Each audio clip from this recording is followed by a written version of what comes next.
कांग्रेस सांसद और लोकसभा नेता प्रतिपक्ष राहुल गांधी, राष्ट्रवादी कांग्रेस पार्टी सांसद सुप्रिया सुले और शिवसेना सांसद संजय राउत के साथ संयुक्त प्रेस कॉन्फ्रेंस की। कॉन्स्टिट्यूशन क्लब ऑफ इंडिया के डिप्टी स्पीकर हॉल में आयोजित संवाददाता सम्मेलन में राहुल ने महाराष्ट्र विधानसभा चुनाव में धांधली का आरोप भी लगाया। उन्होंने चुनाव आयोग पर भी सवाल उठाए।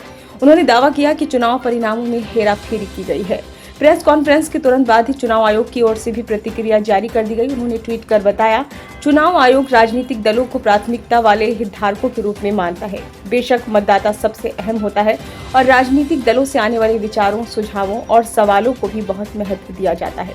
आयोग पूरे देश में समान रूप से अपनाए गए पूर्ण तथ्यात्मक और प्रक्रियात्मक मैट्रिक्स के साथ लिखित रूप में जवाब देगा। राहुल गांधी ने कहा कि हम इस टेबल पर महाराष्ट्र में पिछला चुनाव लड़ने वाले पूरे विपक्ष का प्रतिनिधित्व कर रहे हैं। हम चुनाव के बारे में कुछ जानकारी लाने जा रहे हैं। हमने विवरण का अध्ययन किया है, मतदाताओं और मतदान सूची का भी। हमारी टीमें काम कर रही हैं, हमें कई अनियमितताएं मिली हैं। राहुल ने कहा, हम चुनाव आयोग से कह रहे हैं कि हमें गड़बड़ी मिल रही है।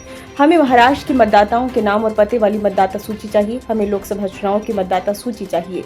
हमें विधानसभा चुनाव की मतदाता सूची चाहिए। हम ये समझना चाहते हैं कि नए नाम कौन कौन से हैं। बहुत सारे मतदाता हैं जिनके नाम हटा दिए गए हैं। एक बूथ के मतदाता दूसरे बूथ पर स्थानांतरित कर दिए गए हैं। इनमें से ज्यादातर मतदाता दलित समुदायों, आदिवासी समुदायों और अल्पसंख्यक समुदायों से आते हैं। हमने चुनाव आयोग से बार बार अनुरोध किया है, उन्होंने हमें कोई जवाब भी नहीं दिया है। विपक्ष के नेता ने संसद भवन में ये बात कही है, चुनाव आयोग ने कोई जवाब नहीं दिया है। अब उनके जवाब ना देने का एकमात्र कारण यह है कि उन्होंने जो किया है उसमें कुछ गड़बड़ है।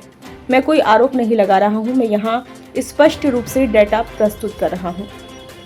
उन्होंने कहा कि महाराष्ट्र में विधानसभा 2019 और लोकसभा 2024 के बीच 5 साल में 32 लाख नए मतदाता जोड़े गए। लोकसभा 2024 और विधानसभा 2024 के 5 महीने में 39 लाख नए मतदाता जोड़े गए। सवाल यह है कि 5 महीने के अंदर पिछले 5 साल से ज्यादा मतदाता कैसे जोड़े गए। ये हिमाचल प्रदेश के कुल मतदाताओं के बराबर है।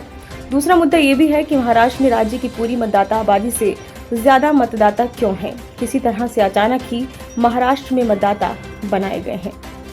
ब्यूरो रिपोर्ट, नई दिल्ली।